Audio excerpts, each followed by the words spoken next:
Schedule muna, Friday, September 20. Bakbakang FU Army, PNP Navy. AJ Pareha, anong iyong ulat? Yes, Sev. Nakausap ko kanina si Coach Bob at sabi niya ang kailangan pang paghusayan ng Lady Patrollers ay yung kanilang reception at yung tinatawag nating endgame. Napansin kasi ni Coach Bob na sa mga nakalipas nilang laro, ang lakas ng simula nila pero laging kinakapos din sa huli.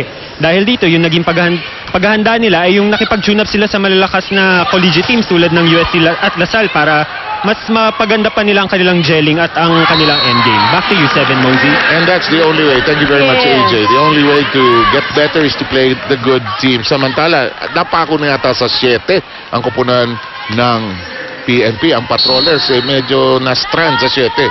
Magandang ginawa ni Coach Bob yun na nakipaglaban talaga siya din sa malalakas na teams. Dahil yun naman ang ma-experience. Para kumbaga virtual, di ba? Yes, indeed. Yun ang ma-experience ng players niya pagdating dun sa mga huling laban nila. So far, 6 straight points mula sa Air Force. Nag-7-3 kanina. Muntik ng regala. Binuhay pa ni Concepcion. Free ball. Sinetap. Timakulangan. Cases! Hinulugan. And now it is 10-7. 7 straight points mula sa Air Force.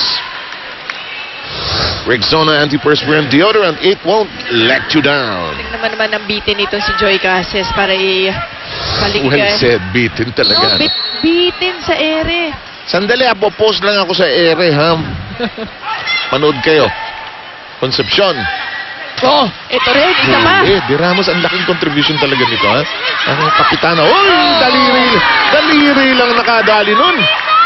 Yan naman ang good timing, yung pinapakita ni De Ramos. Kahit na napakataas tumalo nito si Marciano, si De Ramos maganda ang timing. Ang kapitana ng Air Force, actually. And she's a steady source of defensive strength para sa Air Force. Ang lalim. Palagay ko nasa hairdo talaga yan. Oo, nung nagbago hairdo. Last game, ganyan din. Oo. De Ramos, winalis. Tusok na tusok. 9 straight points mula sa Air Force. Timeout, hihingi ng PNP.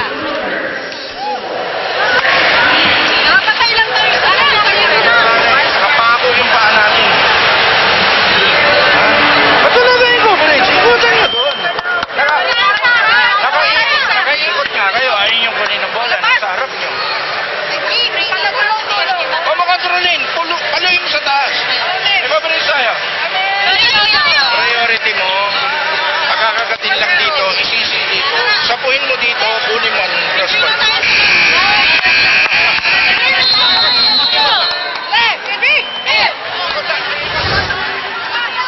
Ito yung huling play, De Ramos. Yun ang nga sinasabi ni Coach Bob, nakapako ang mga paa nila sa depensa. Kailangan gumalaw-galaw. Alam niyo, kahit ganyan yan si Coach Bob, alam niyo yung sinasabi niya. Oo, definitely. Maniwala kayo. Pati si Pacharin, nawa-poison. Oo, tama yan. Nakaparad sila, nakapako, hindi sila gumagalaw. Tsaka makita mo si Coach Bob pag nagko-coach siya. Precise yung gusto niyang mangyari. Diba? May mga teacher tayo, may mga motivators. Cases, ang palo niya, nilalaro ngayon ng PNP. Camallejo. Ang ganda naman ng bato na yun ni Di Makulangan. Napulot lang ni Pachari. Ito naman, lumusot sa block. Semana, Cases, huli ka. Touch. PNP, huli ka.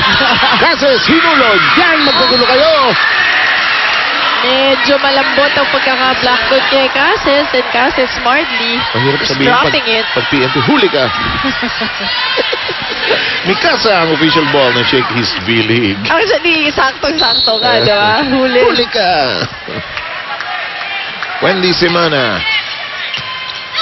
Ay, regalo. Muntik na. Buti na lang naharang ni Concepcion. Cases, nag-alangan. Tinaas pa rin ng PNP Concepcion sa kabilang panig. Ay, tusok yan. Grabe naman ang lipat ni Marciano. That open hit, napakataas. Janine Nicole Marciano.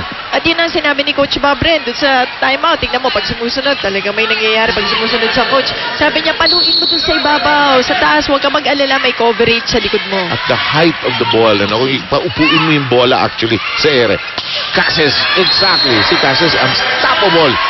Last game pa. Ito naman, si Cases, may pagka-cut shot yung tira niya. Cross court, ganda ng angulo. Ang laki ng in-improve ni Joy mula doon sa last conference. Yung kanyang confidence. Saka yung consistency. Yes, better said. De Ramos, Patsari, Concepcion, hulog, napulot. Di makulangan kinuna ng picture ang eksena. Casas tinaas.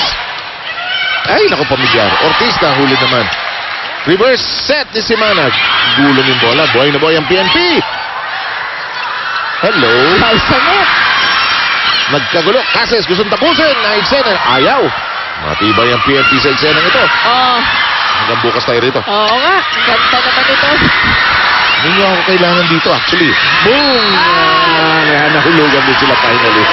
Yan, magandang point yan para sa PNP. Tignan natin if they capitalize on that beautiful hard-earned point. Yan ang galing sa kanila at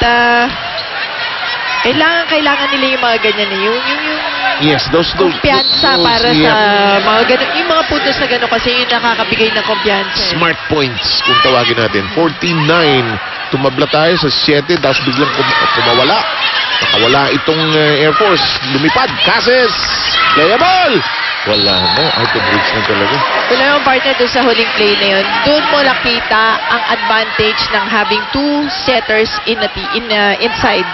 Dahil si Wendy Semana ang nag-set no, dahil medyo nahuli na si Rhea de Maculangan. Na-iset pa ng maganda. Exactly. Both front row, back row, kahit saan umikot yung rotation na yan. Pero kang confidence sa iyong second ball. Joy Cases, magsa-serve somewhere sa Ortigas. Layo eh. Ooh! Nakarating naman sa paroro na. Exactly. Nakadaan pa sa tiyanggingan yun actually. 16-9 ang bilang natin. Air Force ang lamang. Ako si Michelle Dutuin ng PNP Team at kayo'y nanonood ng Shakey's V-League Season 10.